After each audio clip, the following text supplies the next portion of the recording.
Para completar, vamos a escuchar algunos entre muchísimos testimonios. El padre Benac, jesuita, misionero en la India, donde dirige un centro y una revista de Garabandal, y ha tenido alguna concentración en un estadio que se dignó presidir el cardenal de Bombay. Repetidamente ha visitado e informado al obispo de Santander sobre el Congreso Internacional de Garabandal en Lourdes, el verano del 78, etc. Hace ahora una entrevista, en 1979, al conocido psicoanalista de Barcelona, Dr. Purcenau.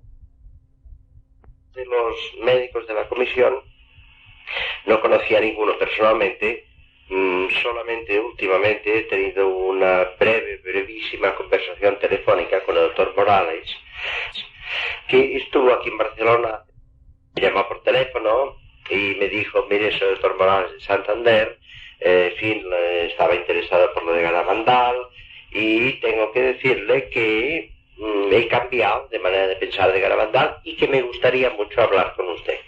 La actitud esta del doctor, que aparentemente parece que está tomando un viraje más simpático, es debida a la declaración que se nos dijo que había hecho el señor obispo de Santander.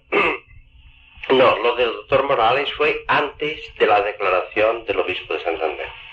Fue antes, y hace 2 meses antes o así, ¿no? De manera que no creo que la declaración del obispo de Santander influyera en el doctor Morales, sino quizá al revés, quizá lo que de la forma de pensar de Morales influyera en la opinión de Monseñor del Val. ¿Y cuándo llegó usted a saber de las apariciones de Garabandal? En el año 62. En el año 62 yo era muy amigo de un corredor de productos farmacéuticos, estos que nos visitan a los médicos a veces, un chico muy simpático, muy bajo, que me decía: hombre, tienes que ir a Garabandal, que le ocurren unos fenómenos realmente extraordinarios, que si posiblemente son apariciones, tal y cual. Y yo le decía: mira, no me marees, que yo no estoy para ver histerias y tal, porque ya las veo en mis enfermos, ¿no? Y, en fin, me negaba a ir. Hasta que un día me llamó y me dijo: mira, mañana por la mañana a las 4 sale Mercedes Arisax con su coche hacia Garabandal. Si quieres puedes ir, tienes sitio, tal, te esperarán en la calle Enrique Granados, París, que está aquí mismo, está aquí cerca. Y yo le dije: bueno, de acuerdo, sí, muy bien, pero con la idea de no ir y de sacármelo de encima. Entonces, se lo conté a mi mujer. Y mi mujer me metió una bronca, como decimos: hombre, estás loco, nos tenemos que ir mañana de veraneo con los niños a Caldetas, y ahora se te ocurre irte a Garabandal, ¿no? Y tal. Bueno, y así duró un rato la cosa hasta que nos fuimos a acostar. Cuando nos fuimos a acostar, pues nos arrodillamos para rezar las cortas oraciones de costumbre que teníamos y tenemos, y entonces termina la oración, mi mujer se levanta, abre el armario, coge la máquina de fotografiar y me dice: toma, vete a Garabandal y saca muchas fotos. Yo me quedé tieso y me dijo: llévate a Margarita, que es mi hija la mayor, llévatela contigo. Entonces, bueno, yo dije: bueno, pues bueno, vamos a hacerlo. Y me levanté a las 3:30 para estar a las 4 en punto y nos fuimos con Mercedes Arisax hacia Garabandal. Pero usted fue allí en plan realmente profesional, por así decirlo, o movido más bien por curiosidad. ¿Y qué fue lo primero que usted se puso cuando se puso manos a la obra? Bueno, la cosa fue más o menos de la siguiente manera. Esto lo tengo explicado en un librito que se llama Fenómenos Parapsicológicos de Garabandal. Llegué allí, estuve con Ceferino en la taberna y tal, y allí en la taberna de Ceferino había una chica que trabajaba en el Folies Bergère de París, una bailarina de uruguayana, que se llamaba Concepción Zorrilla, todavía me acuerdo. Y entonces estuvimos hablando, una chica muy simpática, pero me dijo que ella no creía en nada, que no tenía fe de ninguna clase y que menos en las apariciones de Garabandal. Entonces yo le dije: hombre, pues sí, todo es posible, cada uno tiene su manera de pensar, pero ya que hemos venido aquí, vamos a ver lo que pasa. Y salimos a la calle y nos escondimos cerca de la sombra de una casa. Usted sabe que en Garabandal había muy poca luz por las noches, con pilitas muy esparcidas, prácticamente muy oscuro, todo el mundo iba con pilas, y nos quedamos agazapados, por decirlo así, en la sombra de una casa. Entonces, lejos, como a 40 metros, pasaba las niñas en éxtasis rezando el rosario que la gente contestaba. Y entonces, de repente, vemos que Conchita deja la procesión y se viene corriendo a donde estábamos nosotros, que no nos podía ver porque estábamos escondidos en la sombra, pero vino corriendo hacia allí. Corriendo físicamente, corriendo. Sí, esta forma de andar especial de ellas, sí, en que parecía que andaban normalmente, pero que en cambio se movían con mucha velocidad, ¿no? Vino allí y yo pensé, mientras la veía venir con el crucifijo en la mano, yo pensé, esta chica se ha enterado de que eres médico y te viene a hacer la gara, en fin, para conquistarte, ¿no? Pero no era para mí, era para la bailarina. Y la bailarina pues no quería besar el crucifijo, pero Conchita le puso con fuerza el crucifijo en la boca y se lo hizo besar 3 veces y tal y cual. Bueno, luego se marchó y siguió rezando el rosario con los otros niños. Entonces yo vi que la bailarina empezaba a llorar, a moco tendido, como decimos en castellano, y bueno, la cogí, la llevé a la taberna de Ceferino en un banco que había a las afueras, se arremolinó la gente, y ella llorando con un sentimiento grande y tal. Entonces procuré tranquilizarla y cuando se hubo tranquilizado le dije, bueno, ¿por qué le pasa? ¿Qué le ha pasado? Dice, bueno, es que yo, claro, no creía en nada, pero cuando he visto a las niñas en éxtasis, he pensado dentro de mí, si es verdad que se aparece la Virgen aquí, que venga la niña a darme una prueba. Y en cuanto hube pensado esto, vino la niña disparada hacia mí, y a pesar de que yo no quería besar el crucifijo, me obligó a que lo besara 2 o 3 veces, y claro, esto me ha emocionado de tal manera, pues que por eso he tenido esta especie de crisis, en fin y tal, ¿no? Entonces la chica esta, por lo que sé, después nos vimos alguna vez, nos escribimos alguna vez, sé que dejó el Folies Bergers de París, se marchó otra vez con su familia al Uruguay, y creo que pues cambió de vida completamente, se convirtió, en fin, fue una chica estupenda, y creo que lo sigue siendo, porque creo, no, ahora hace mucho tiempo que no sé nada de ella, pero creo que está bien, que sigue viviendo, y está bien. Bueno, pues yo creo que fue un debut estupendo por su parte. Entonces, claro, al ver esto, yo me dije, Tati, aquí hay algo importante, porque esto no es un fenómeno que se dé corrientemente. Y entonces, pues ya, aparte que ya iba yo un poco con esta intención, pues empecé a estudiar los fenómenos que le ocurrían, estudiar a las niñas, ver qué posibilidades había, en fin, ver toda una serie de fenómenos que generalmente ya se han escrito en los libros sobre Garabandal, en fin, extraordinarios, ¿no? Y entonces me dediqué exclusivamente pues a estudiar a las niñas en su forma de ser, en su carácter, en su personalidad, en los fenómenos que tenían. Hay cosas muy interesantes en Garabandal. Por ejemplo, una cosa muy interesante es que estas niñas tenían éxtasis que a veces duraban 7 horas incluso. Creo que hubo un éxtasis que duró 7 horas con un pequeño intervalo, o sea, me parece que fueron 4 horas, después un pequeño intervalo de descanso, podríamos decir, y luego volvió a caer en éxtasis durante 3 horas más. Esto pasaba muchas veces. Las niñas dormían poco, eran niñas jóvenes, entonces debían tener pues 13 años y 12, ¿no? Sus padres no les perdonaban el trabajo al día siguiente, tenían que ir al campo a recoger colonos, a cortar hierba, a hacer lo que fuera. Y claro, los médicos de la comisión, recuerdo eso porque lo habían dicho en aquel tiempo, habían dicho, no se preocupen que esto no durará nada, porque estas niñas, en fin, es imposible que se resista el no dormir y el trabajar tanto, los éxtasis, subir y bajar de los pinos, etc. Sin embargo, en Garabandal yo le podría decir de una manera casi rotunda de que las niñas más sanas de Garabandal eran las videntes, más sanas físicamente, hablo en este momento, ¿no? Aparte de físicamente, eran sanas también psíquicamente. El carácter y la personalidad de las niñas, que lo estudié mediante test y mediante, sobre todo, convivir con ellas. Claro, ellas en el fondo eran niñas, ¿no? Entonces para atraértelas tenías que hacer un poco de infantil y jugar con ellas, etcétera, hacerles bromas y a veces habíamos ido a las brañas, por el camino hacíamos bromas y tal. Y yo le puedo asegurar que el carácter y la personalidad de las niñas no era normal, no. Me atrevería a decir que era súper normal. Es decir, de una placidez, de una calma, de un sosiego, de una tranquilidad, de una cosa, podríamos decir, de falta de excesivas emociones, de no querer aparentar nada, de no quererse hacer las santas, sino al revés, no normales, de tener pues estos fenómenos extáticos, muchas veces cuando la gente ya se había marchado.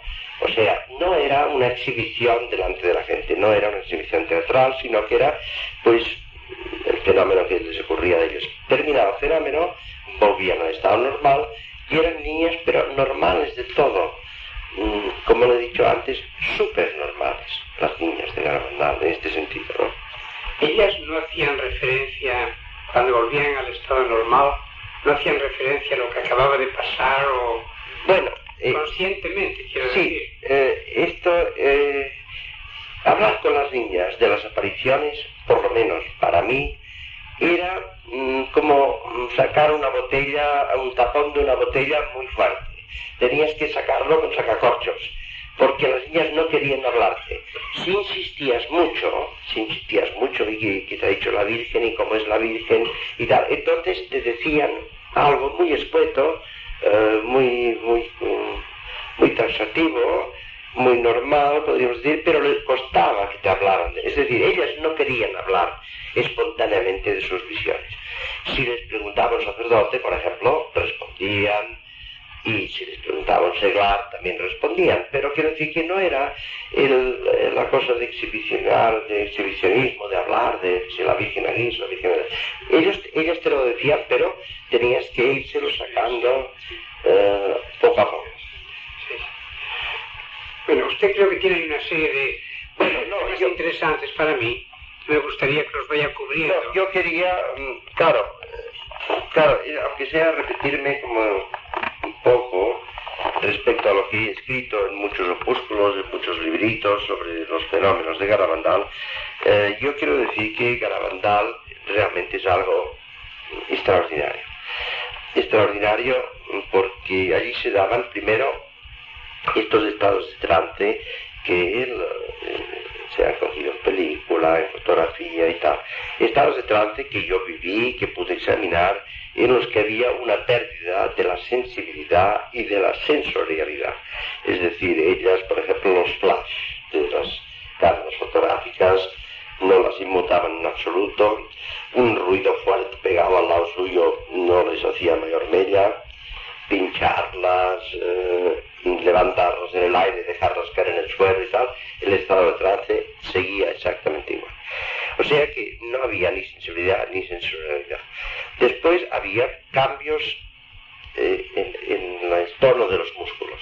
El tono de los músculos, cuando estaban en éxtasis, ellas se convertían como en una estatua de mármol, rígidas, duras, fuertes.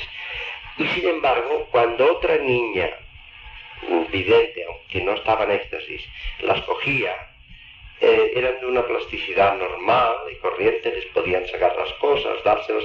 Recuerdo el caso, por ejemplo, famoso de Mariloli, que se quedó cogida a una botella, ahí a una bombilla encendida, y claro, la gente se va a quemar, y querían sacarle la mano, y nadie podía sacársela hasta que llamaron a otra niña vidente que no estaba en éxtasis, y entonces la otra niña suavemente le cogió la mano, la sacó de la bombilla. O sea, estos cambios de tipo muscular, de pasar de un estado cataléptico, podríamos decir, a un estado normal completamente, de musculatura flácida, es una cosa que llamaba la atención. Llamaba la atención también, entre otras cosas, es el de que la ausencia de fatiga de las niñas, como le he dicho, y el hecho importante para mí, muy importante, de que estos estados de trance no venían cuando cuando ellas querían, sino que venían cuando venían.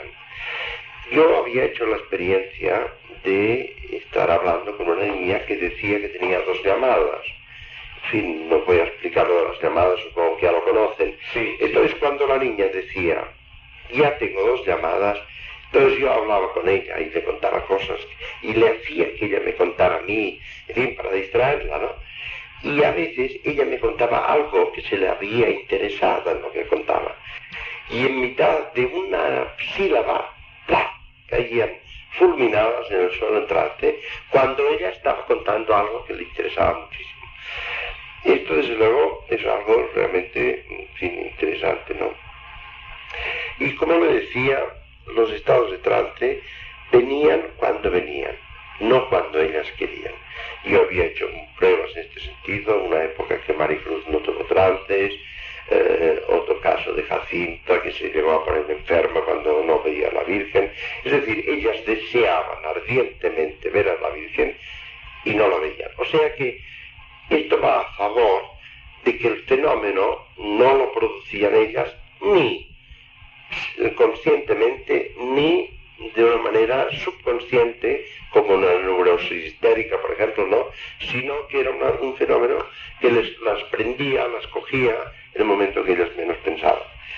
Bueno, hay muchas cosas a relatar, pero hay otro detalle maravilloso, que yo, bueno, he hablado de Garabandal en el Colegio de Médicos, en el Hospital Clínico, en la Hermandad Médica de Médico-Farmacéutica, en la Hermandad de San Cosme y San Damián, en la Sociedad de Hipnosis y Parapsicología, en fin, en muchos sitios, con muchos médicos, que generalmente, en la gran mayoría de los casos, escuchaban con mucha atención.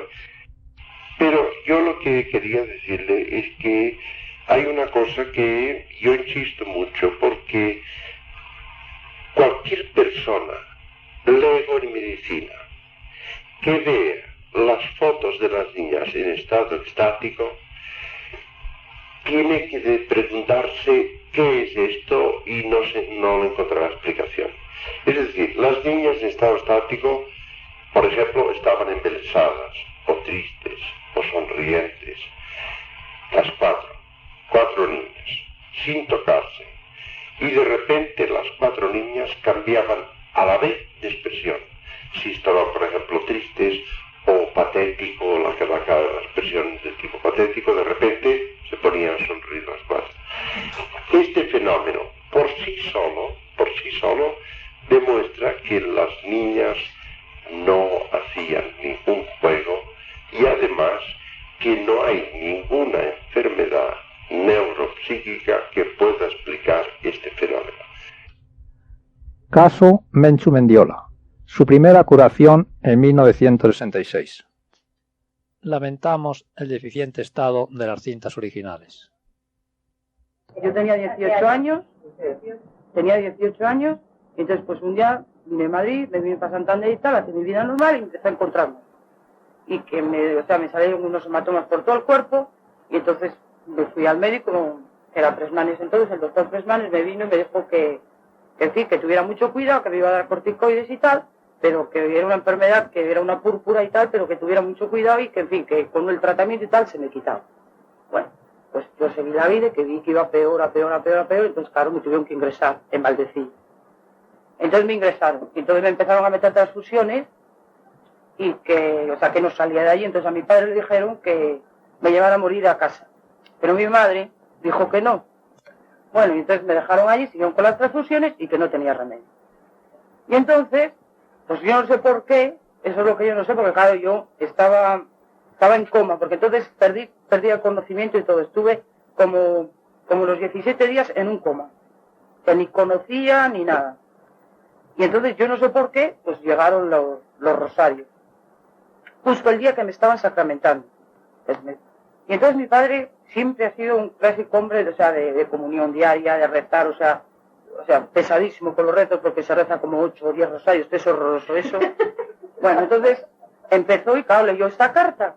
Y entonces dice mi madre que dijo, ay Dios mío, pues esto a ver si es verdad, vamos a rezar. Entonces, y entonces dice que obligó a todo el mundo allí a la pandilla de amigos que yo tenía, todos chicos jóvenes y tal, a todo el mundo empezaron a rezar. Inclusive este carmelita, porque también me velaba todas las noches. O sea, porque para mí ha sido, o sea, él me decía que era mi hermano mayor, o sea, ha sido para mí todo, ¿no? Y entonces empezaron a rezar, y nada más rezar, pues dice que yo empecé a abrir los ojos.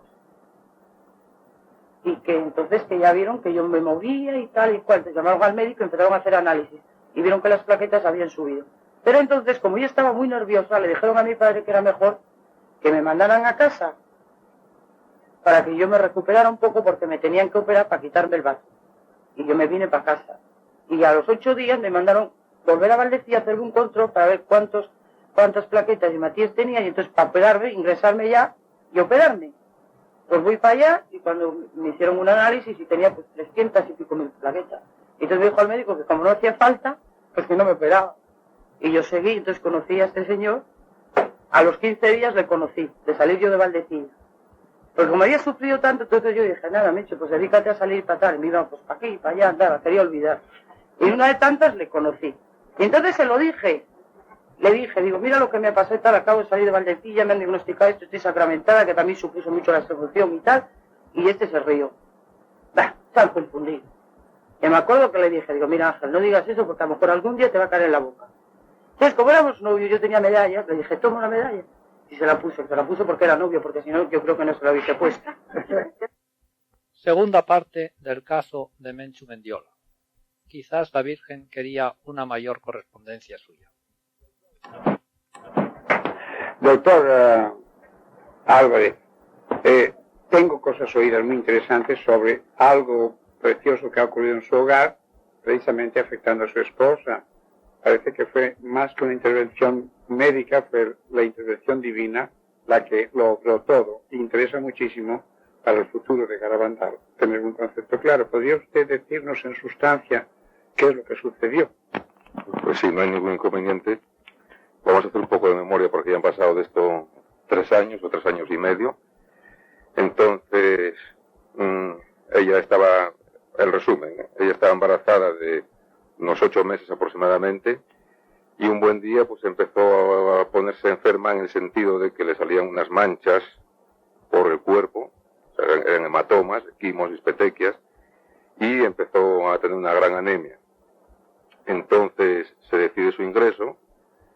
En el ingreso se diagnostica de momento que tiene pues muy pocas plaquetas, habían bajado los hematíes, o sea, ya tenía la anemia más importante, y como ya tenía un antecedente y estaba diagnosticada de una púrpura trombocitopénica, pues se sospecha en ese momento que es el mismo cuadro. Uno de los problemas que había era que a ver si había que terminar el embarazo, pues se temía que en parte no tener plaquetas se puede desprender la placenta, había un cuadro de hemorragia aguda y demás. Pero con el crío dentro pues habría quizá un problema técnico para sacarle. Y también se decide en ese momento quitar el bazo. Se consulta con los cirujanos si técnicamente era posible. Parece ser que sí, pero mientras es y no es, le hace una medicación, le ponen corticoides, le ponen sangre. Y un buen día surge lo que yo me temía, que acababa de estar un compañero, digo, yo tengo miedo, no tenía plaquetas prácticamente ya, no las contaban, a 500 plaquetas o por ahí. Entonces digo, yo tengo miedo que se desprenda la placenta y empiece a sangrar. Pues no te preocupes. Y lo que hago es que marcharse, no pasa ni media hora siquiera y empieza a sangrar. No sangraba mucho, pero empieza a sangrar. La intervención que se había programado al día siguiente hay que hacerla de urgencia. Entonces hay que preparar plaquetas, hacer un tinglado muy grande, hay que echar mano de muchas amistades, las plaquetas se tardan en preparar, se preparan muchas bolsas de plaquetas, se prepara la sangre, se le transfunde, se la pone en condiciones y por la mañana, esto había sido, no sé, quizá a las 11, a las 12 de la noche, y por la mañana ya se le lleva a quirófano, con un estudio de coagulación ya bastante aceptable. Entonces se le hace una cesárea, sale una niña y a continuación se le quita el bazo. Hasta ahí, pues en cierto modo va todo muy bien, pero que no pasa ni una hora de la intervención y de repente que se pone muy mal, se empieza a poner muy amarilla, entonces ya vuelve a avisar y se empieza a chocar. Vuelve a avisar a los compañeros, a los hematólogos por un lado, a los que la habían operado por otro, y se ve que va muy mal, que se choque, se le baja a cuidados intensivos. Entonces en cuidados intensivos, pues ya todo el mundo se imagina lo que pasa allí. Tubos por todos los sitios, oxígeno, transfusiones, sangre, suero, etcétera. pero que la cosa sería muy mal y de momento pues el estado de shock se logra reponer, esa etapa grave de momento se soluciona, pero lo que viene peor es el diagnóstico que viene detrás, y es que me dicen que tiene una eritremia. Para que se pueda comprender, una eritremia es el equivalente a una leucemia, solo que de los glóbulos rojos. Y entonces el diagnóstico pues será fatal, es decir, de la eritremia pues no salen, pero como máximo tiene una supervivencia muy corta de meses o de meses más bien, quizá un año. Y con ese diagnóstico así estábamos. Entonces debemos de decir que ya en este espacio esto había sido en Valdecilla, de Valdecilla sube a la residencia de Cantabria a operarse, ahí baja a cuidados intensivos en la misma residencia de Cantabria. Ya cuando el estado postoperatorio es bastante aceptable, baja nuevamente a Valdecilla, pero con el mismo diagnóstico, es decir, con una eritremia. En esto es cuando empiezan mis cuñadas a darle vuelta que si lo de Garabandal para arriba, que si esto va a ser como la otra vez, que aquí nadie hizo caso. Y yo la verdad pues no había prestado mucha atención. Pero ya empieza, yo no sé si ya como agarrándome un último clavo, no sabía por qué. Pues bueno, me acuerdo que hablo con mi suegro, le digo pues que no hay nada que hacer y que la cosa está muy mal, claro. ¿Y qué edad tenías entonces? 27 años. 27 años. Bien, bien. Bueno, pues gracias. Adelante con la intervención ahora de otro tipo. Bueno, entonces, ya una vez que me dicen que la cosa está muy mal y no hay que hacer y tal, pues es cuando viene todo el follón de que sepamos que las medallas. En aquel entonces aparece Jacinta, que yo no sabía quién era Jacinta. Aparece una Jacinta, que por mediación de Jacinta, que mis cuñados que la habían encontrado no sé quién, que se iba a despedir en la estación, total, que por mediación de Jacinta, que mandan ya una medalla, ¿no? Por mediación de Jacinta nos mandan una medalla. Y ahí pues yo no digo nada. Después, que si ya me entero que traen un crucifijo que por ahí era el mismo crucifijo que le habían traído la primera vez. Entonces yo empiezo a darle vueltas a la cabeza y digo, mira que si esto es verdad, a ver si aquí hay algo, que si no hay nada. Total, que ya se empieza ayer a rezar, que se está rezando, y un buen día quizá me entra la chaladura, digo, pues yo me tengo que ir a Garabandal, no sé dónde está, pero me voy a ir a Garabandal. Pero ya hay que ponerse en ese momento, que ese momento la situación era muy grave porque me habían dicho que no había nada que hacer y habíamos perdido la hija además. ¿Y en qué año era eso? No, 75, yo fecha no recuerdo muy bien ya, año 75, en noviembre del 75. Entonces ya empiezo yo a tomar la cosa un poco más en serio y tal, y digo, pues yo tengo que ir a Garabandal. Y hablo con mi cuñado y digo, ¿tú sabes dónde está Garabandal? Pues sí, tal. Pues mira, yo quiero ir a Garabandal. Antes de subir a Garabandal, aquí viene lo curioso para mí. Es un gran amigo mío, el jefe de sección, el doctor Garijo, digo, Garijo, yo no sé por qué me da que esto va a cambiar todo. No me acuerdo las frases exactas, pero poco más o menos le dije que cambiaba todo y tal, y que se iba a operar un cambio muy favorable. Entonces él me dice, pues hombre, ojalá sea así y tal. Y digo, ¿y tú qué dirías? Dice el hombre, pues, o que nos hemos confundido o que es un milagro. Entonces no acababan de pasar ni 5 minutos y viene el jefe de servicio, el jefe de Bizarret, y dice, Garijo, oye, mira lo que dice este y tal. Y yo, pues sí, que os vais a llevar una gran sorpresa dentro de poco. Yo estaba muy sereno en aquel momento, y la situación no estaba para chistes, ¿eh? Entonces su Bizarreta me queda así apoyando y dice, hombre, mira, me parece muy bien esta moral que tienes, algo así me dijo, pero mi misión es volver a recordarte que esto está muy mal y que hay poco que hacer. Digo, sí, pero mi misión es decirte que yo creo que aquí va a haber un gran cambio y tal. Digo, ¿y tú qué dirías, tu Bizarreta? Dice, chico, pues que es un milagro. Digo, pues mira, creo que vas a tener que firmar eso. Y se lo dije muy sonriente. Al día siguiente, era el día 7, el 7 de diciembre, nos vamos a Garabandal. Yo le había dicho a mi cuñado, oye, mira, vete temprano, porque es un pesado, y vete temprano, yo si no me marcho solo, no sé dónde está esto, pero yo no vivo solo. Me acuerdo que había la gran helada, hacía mucho frío, una gran helada, que nos costó arrancar el coche y demás. Y ya yo me fui, ella no sabía nada, no sabía absolutamente nada. Entonces me acuerdo que subimos allá a Garabandal, un frío. Y nada más llegar ahí, pues entramos en un bar, que es el único bar que por ahí. Y ya que mi cuñado quería desayunar, tenía mucha hambre y tal, total, que yo tenía ganas de subir a los pinos porque ya no tenía ganas de desayunar ni nada. Subimos a los pinos y lo que me impresiona enormemente, que con el frío que hacía, y esto serían las 10 de la mañana, me encuentro un señor ahí rezando con los brazos en cruz. Y esto me impresionó. Es que era el 7 de diciembre y hacía mucho frío. Y el señor aquel ni se notó para nada, tal, pues, tal. Entonces yo llego ahí, veo los pinos y tal, y rezo mi rosario como me acuerdo. Es decir, yo no me acordaba los misterios para nada, he cortado con los dedos, los 10. Bueno, termino, bajo en el coche, voy con mi cuñado y digo, Menchu está curada. Bajamos en el coche, entonces yo le digo, Menchu está curada. Y Javier, mi cuñado, mira para mí como un poco extraño, porque diciendo, esto ya parece que ya desvaría, ¿no? Porque la situación era bastante mala. Yo me encontraba mal con todo el problema que se me venía encima. Y nada, yo llego a Valdecilla y ahí ya no les digo absolutamente nada. Pero yo estoy esperando el día siguiente, que era el día de la Inmaculada, yo lo estaba esperando. Lo estaba esperando porque como todos los días la pinchaban, pues quería saber, o sea, yo estaba convencido que las plaquetas ya estaban bastante bien. El día anterior pues tenía eso, ¿no? Ya nos contaban 500 plaquetas o 1000 plaquetas, una cosa así. Entonces hacen análisis por la mañana y yo estoy esperando el resultado y que no encuentro a nadie. Como era fiesta, busco y que no encuentro a nadie. Y iba detrás del que estaba de guardia. ¿Dónde está fulanito? Pues acaba de marcharse de aquí. Pues acaba, total que no lo encuentro, ya lo dejé por imposible. Y llega la hora de comer, bajo al comedor y ahí me encuentro a la mujer de blanco, bueno, la hematólogo que estaba de guardia. Y oye, por cierto, los análisis de mi mujer, sí está muy bien, si tiene 33.000 plaquetas. Entonces, o sea, yo estaba esperando eso, pero quería que me lo confirmaran. Tenía una cosa muy mala, y es que tenía muchas células malignas, la eritremia, o sea, había muchos hematíes jóvenes, o sea, eran células malignas.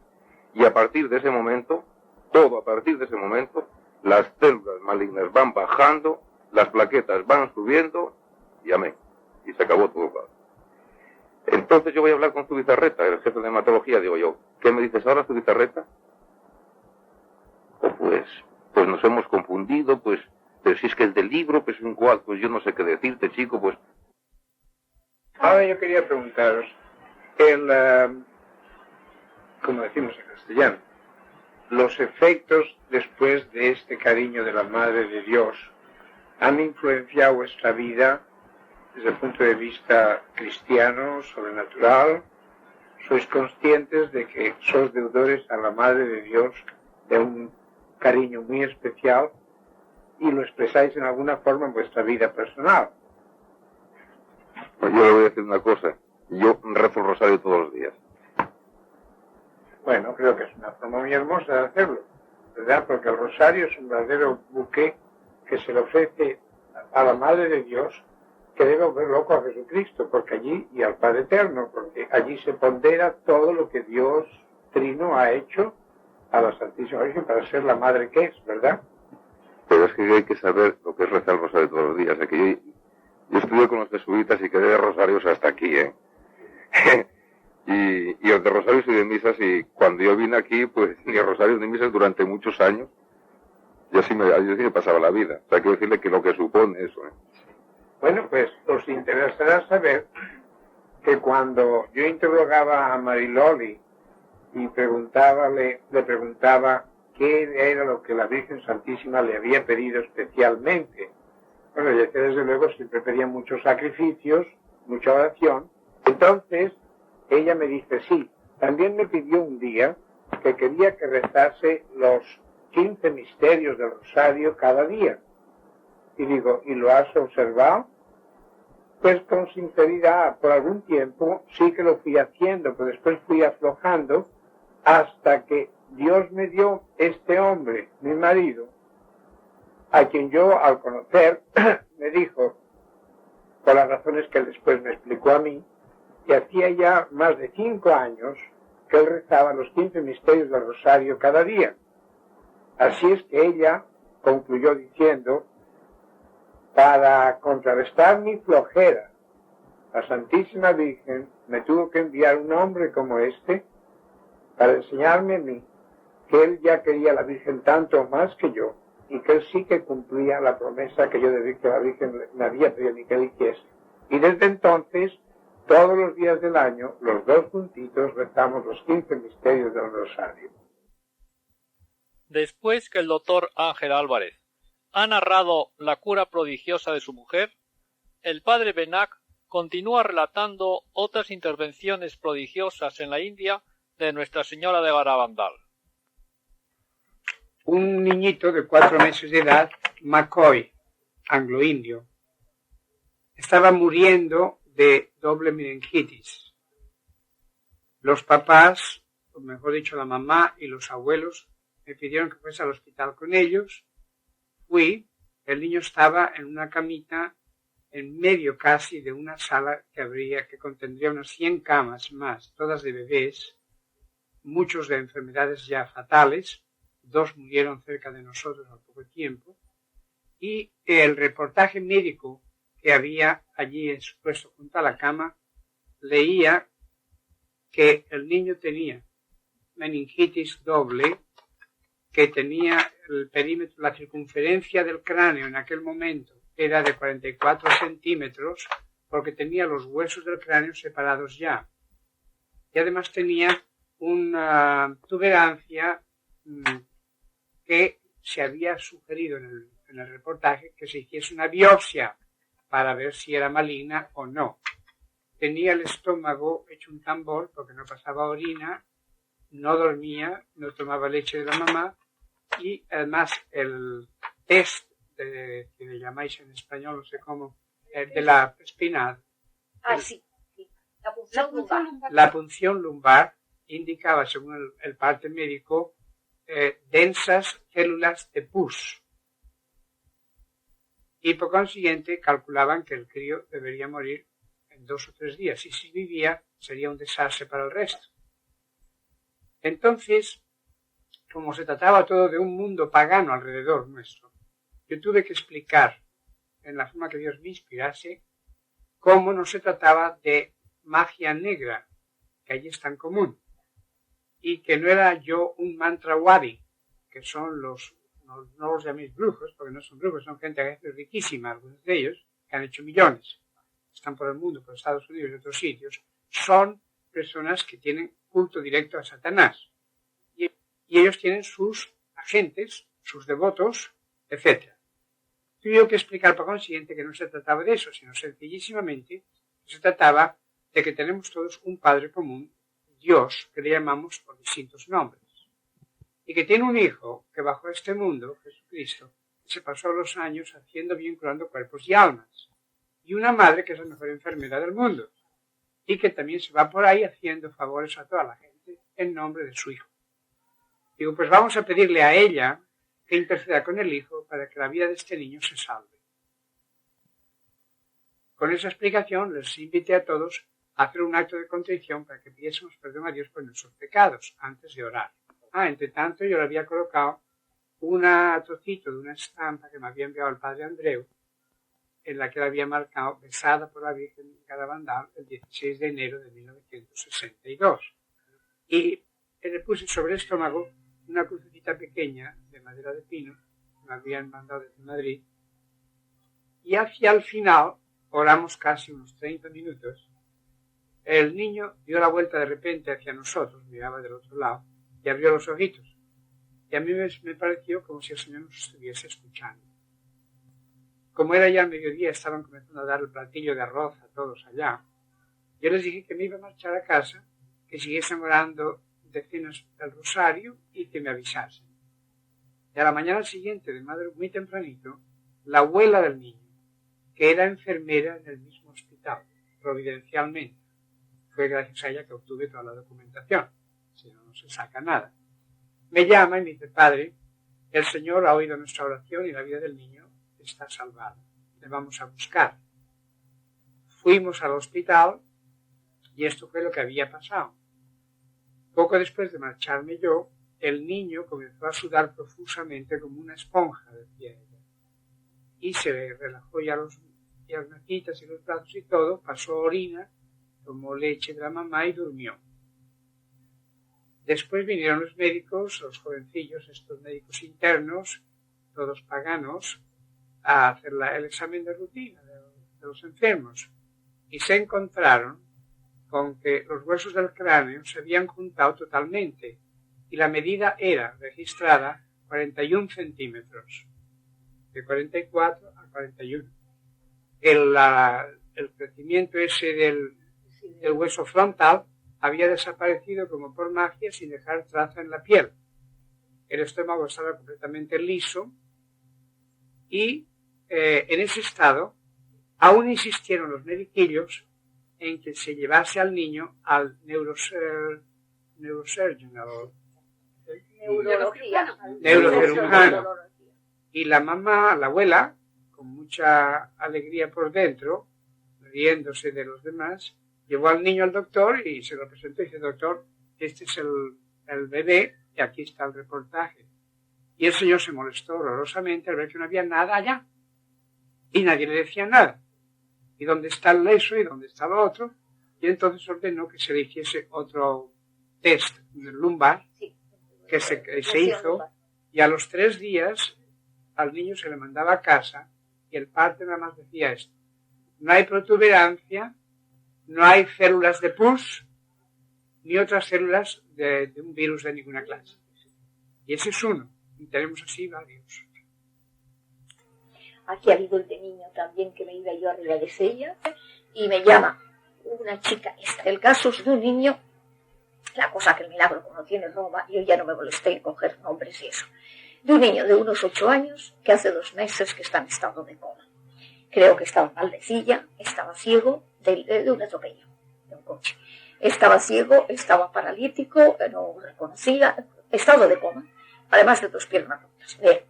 La madre 2 días se senta al audífono para ver si expiraba o no expiraba, era como dámelo inmediatamente, porque le he hablado a la madre no tiene mucha fe, pero dice que por probar no se pierde nada. Entonces le mandé, yo creo que vino ella corriendo a buscar la medalla en el momento que yo salía, aunque no había pensado más en eso. La llama y dice: ¿qué pasa? ¿Qué pasa? Tú no sabes lo que ha sido. Tú no sabes qué maravilla lo que ha sido. Resulta que yo cogí tu medalla y me fui directamente a la Valdecilla. Y estando ahí le dije a la Santísima Virgen, rezamos un Padre Nuestro, la madre, el niño y yo, y le dije a la Santísima Virgen: esto lo tienes que hacer muy deprisa, el milagro, porque si no los médicos no se lo van a tragar, van a empezar a decir que es la ciencia, que claro, nunca se sabe hasta qué punto llega. Así es que por favor, Virgen bendita, te lo vas a hacer, pero muy deprisa. Tan deprisa fue aquello, que para cuando llegó a casa, ella del hospital a casa, la madre del niño ya la había llamado. La cosa fue la siguiente: rezaron un Padre Nuestro, una Ave María, le pusieron la medalla, me parece que la pusieron debajo de la almohada, y que entonces el niño, por primera vez en 2 meses y pico, dice: mamá, te veo. Le había devuelto la vista. A continuación: mamá, tengo hambre, mamá tal, que ya había desaparecido en unos minutos. Acabemos oyendo rezar a las niñas en éxtasis. Dios te salve María, llena eres de gracia, el Señor está contigo, bendita eres entre las mujeres y bendito es el fruto de tu vientre, Jesús.